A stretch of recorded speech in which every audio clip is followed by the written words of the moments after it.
चंदामामा रामायण 34वां भाग। इसी बीच सीता दुख से व्याकुल होकर अत्यंत घबरा गईं। उन्हें कहीं भी कोई आशा दिखाई नहीं दे रही थी। उन्होंने सोचा कि रावण या ये राक्षसी स्त्रियां उन्हें अवश्य ही मार डालेंगी और इतने समय तक राम की प्रतीक्षा करना व्यर्थ हो गया। मुंह सूखने लगा। वे शिंशपा वृक्ष के नीचे गईं और अपने प्राण त्यागने का विचार करते हुए अपनी चोटी को गले में लपेट लिया। तभी उन्हें शुभ शकुन होने लगे। उनकी बाईं आंख जोर से फड़की, बायां कंधा फड़का, बाईं जांघ फड़की। इन शुभ शकुनों को देखकर उनमें जैसे नए प्राणों का संचार हो गया। इतनी देर से शिंशपा वृक्ष पर बैठे हनुमान सब कुछ देख रहे थे और सब कुछ सुन रहे थे, लेकिन उन्हें तुरंत कुछ समझ नहीं आ रहा था कि क्या करें। उन्हें राम का समाचार सीता को देना था और सीता का संदेश राम तक पहुंचाना था। यदि वे सीता से बात किए बिना ही लौट जाते तो सीता को राम के बारे में कुछ पता नहीं चलता। वे यहाँ के कष्ट न सह पाने के कारण आत्महत्या भी कर सकती थी। इसके अलावा राम अवश्य पूछेंगे कि सीता ने क्या कहा। यदि मैं कहूं कि मैंने उनसे बात नहीं की तो राम अपनी दृष्टि से ही मुझे भस्म कर देंगे, और यदि सीता से बात करने का प्रयास करूं तो यहाँ सारी राक्षसियां मौजूद हैं। ये सच है कि संस्कृत में बात करने पर वे नहीं समझेंगी, पर कहीं सीता मुझे देखकर यह न समझ बैठे कि रावण ही माया का रूप धरकर आया है। तब यदि वे डरकर चिल्ला उठी तो राक्षसियां शस्त्र लेकर मुझ पर टूट पड़ेंगी। मुझसे मार खाने के बाद वे राक्षस योद्धाओं को बुला लाएंगी। उनसे युद्ध करके थक जाने पर शायद मैं फिर से 100 योजन का समुद्र न लंघ पाऊं। यदि कहीं मैं राक्षसों के हाथों मारा गया तो सीता का समाचार देने वाला कोई नहीं बचेगा। सीता मेरी बातें सुने लेकिन वे मुझे देखकर डरे नहीं। ऐसा कौन सा मार्ग है? हनुमान ने गहराई से सोचा और एक अच्छा उपाय निकाल लिया। वे पेड़ की डालियों की ओट में सीता को दिखाई न देते हुए बैठ गए और उन्हें देखते हुए इस प्रकार कहना आरंभ किया। दशरथ नाम के एक महान राजा थे। उनके ज्येष्ठ पुत्र राम अत्यंत सुंदर और महान धनुर्धर हैं। पिता की आज्ञा से वे राम अपनी पत्नी और भाई को साथ लेकर वनों में चले गए। वहां उन्होंने खर आदि अनेक राक्षसों का संहार किया। ये समाचार पाकर रावण ने मायावी हिरण की सहायता से राम को धोखा दिया और उनकी पत्नी सीता का अपहरण कर लिया। राम सीता को खोजते हुए आए, सुग्रीव से मित्रता की, वाली नाम के वानर राज को मारा और वह राज्य सुग्रीव को दे दिया।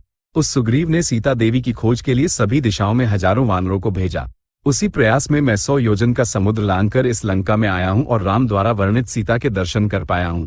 हनुमान के शब्द रुकते ही और उनके मौन होते ही सीता ने आश्चर्य और स्वाभाविक भय के साथ सिर उठाकर शिंशपा वृक्ष की ओर देखा। उन्हें हनुमान दिखाई दिए। सीता को अपनी आंखों और कानों पर विश्वास नहीं हुआ। वे डर गईं कि कहीं वे कोई स्वप्न तो नहीं देख रही, और स्वप्न में वानर का दिखना बहुत अशुभ होता है। बाद में जब उन्हें विश्वास हो गया कि वे स्वप्न नहीं देख रही तो उन्हें लगा कि कहीं ये कोई भ्रम तो नहीं है। इसी बीच हनुमान पेड़ से उतरकर आए और कुछ दूरी पर खड़े होकर प्रणाम किया और बोले, माता, जीर्ण हो चुकी रेशमी साड़ी पहने और पेड़ की डाली पकड़े खड़ी तुम कौन हो? तुम किस जाति और किस गण की हो? तुम्हें देखकर लगता है जैसे तुम कोई देवी हो। तुम्हारे पिता कौन हैं? पति कौन हैं? तुम बहुत गहरे दुख में हो। क्या तुम्हारा कोई संबंधी बिछुड़ गया है? यदि तुम जनस्थान से रावण द्वारा अपहरित सीता ही हो तो वो बात तुरंत कहो। सीता ने हनुमान की ओर देखा और कहा, मैं दशरथ की पुत्रवधू, जनक की पुत्री और राम की पत्नी हूँ। लोग मुझे सीता कहते हैं। विवाह के पश्चात जब मैं ससुराल आई, उसके 13वें वर्ष में जब मेरे पति का राज्याभिषेक होने वाला था, तब दशरथ की पत्नी कैकेयी ने कहा कि यदि राम का अभिषेक हुआ तो वो प्राण त्याग देगी, और उसने राम को वनवास भेजने की मांग की।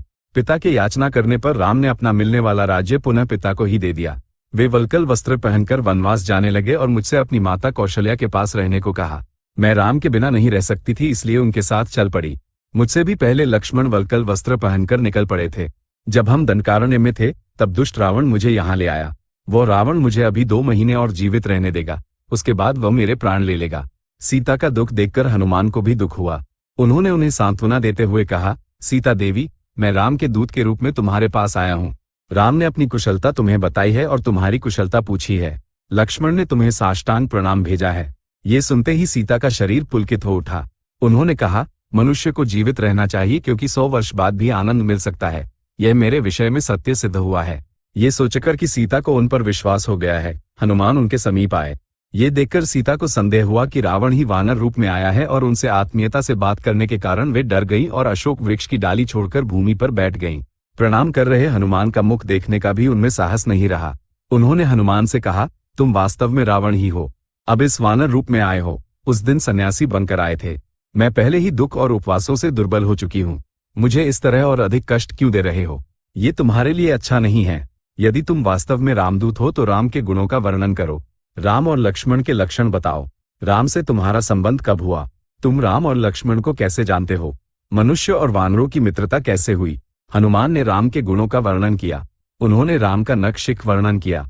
सीता के अपहरण के बाद राम और लक्ष्मण के ऋषमुख पर्वत क्षेत्र में आने से लेकर अपने लंका आने तक की सारी कथा विस्तार से सीता को सुनाई। उन्होंने बताया कि वे हनुमान हैं और सुग्रीव के मंत्री हैं, और राम द्वारा दी गई मुद्रिका सीता के हाथों में रख दी। सीता को हनुमान पर विश्वास हो गया, उनका मुख खिल उठा। उन्होंने आंजने की प्रशंसा करते हुए कहा कि वे कोई साधारण वानर नहीं है, उनमें बहुत शक्ति और सामर्थ्य है, तभी वे समुद्र पार कर सके और रावण भी उनका कुछ नहीं बिगाड़ सका। उसी क्षण वे स्वप्न देखने लगी कि राम आएंगे और उनकी रक्षा करेंगे, और अयोध्या से भरत भी वानर सेना की सहायता के लिए एक अक्षौहिणी सेना भेजेंगे, और राम लक्ष्मण सपरिवार आकर युद्ध में रावण का वध करेंगे। उन्हें ये संदेह भी हुआ कि राम उन्हें ले जाएंगे या नहीं। यदि नहीं ले गए तो उन्होंने प्राण त्यागने का निश्चय किया। हनुमान ने कहा कि राम हर समय सीता का ही स्मरण करते रहते हैं, और उनके जाने के बाद उन्होंने मांसाहार और मदिरापान भी छोड़ दिया है, और जैसे ही उन्हें पता चलेगा कि सीता यहाँ है, वे तुरंत चले आएंगे। सीता ने हनुमान से कहा कि रावण द्वारा दी गई 1 वर्ष की अवधि में से 10 महीने बीत चुके हैं, इसलिए शेष 2 महीनों के भीतर राम को आने के लिए कहें। उन्होंने हनुमान को एक और मुख्य बात बताई कि लंका में सीता का पक्ष लेने वाले भी हैं। उनमें विभीषण, उनकी पत्नी, उनकी बड़ी पुत्री नला और अविंध्य नाम का एक राक्षस शामिल है। हनुमान ने सीता से कहा, माता, अब आपको एक क्षण भी दुखी होने की आवश्यकता नहीं है। मेरी पीठ पर बैठ जाइए, मैं एक क्षण में समुद्र पार करा दूंगा।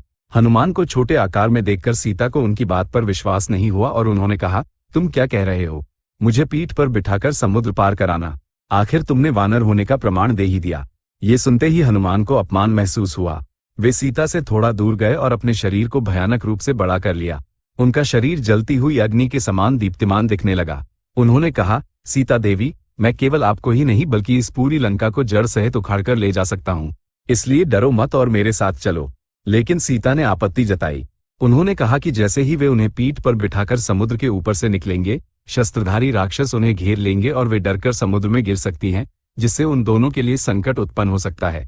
यदि हनुमान अकेले ही उन सभी राक्षसों को मार दे तो इससे राम को अपकीर्ति प्राप्त होगी, इसलिए हनुमान का तुरंत लौटकर शीघ्रता से राम को लाना ही उचित है। हनुमान पर पुरुष थे, इसलिए उनके शरीर को छूने में अपनी आपत्ति को सीता ने संकेत में कहा, मैं पतिव्रता हूँ, राम के शरीर के अतिरिक्त किसी को नहीं छू सकती। तुम शायद पूछोगे कि क्या रावण ने तुम्हें नहीं छुआ? उस समय मैं कुछ भी करने में असमर्थ थी और दुख से व्याकुल थी। मेरे पति पास नहीं थे। ऐसी स्थिति में रावण ने मुझे छुआ था। हनुमान इस बात को समझ गए और बोले, पर पुरुष होने के नाते मेरी पीठ पर बैठने में आपकी आपत्ति उचित है। मुझे राम को देने के लिए कोई पहचान दीजिए जिससे ये सिद्ध हो सके कि मैंने आपको देखा है। राम को पहचान के रूप में देने के लिए सीता ने हनुमान को एक पुरानी घटना सुनाई। ये घटना चित्रकूट पर्वत के पास गंगा तट पर एक ऋषि के आश्रम में तब हुई थी जब सीता और राम वहां थे। एक दिन सीता वहां के पुष्पवन में विहार करके थक गई थी और राम की गोद में बैठी थी। तभी एक कौवा आया और सीता के वक्ष के मध्य चोंच मारी।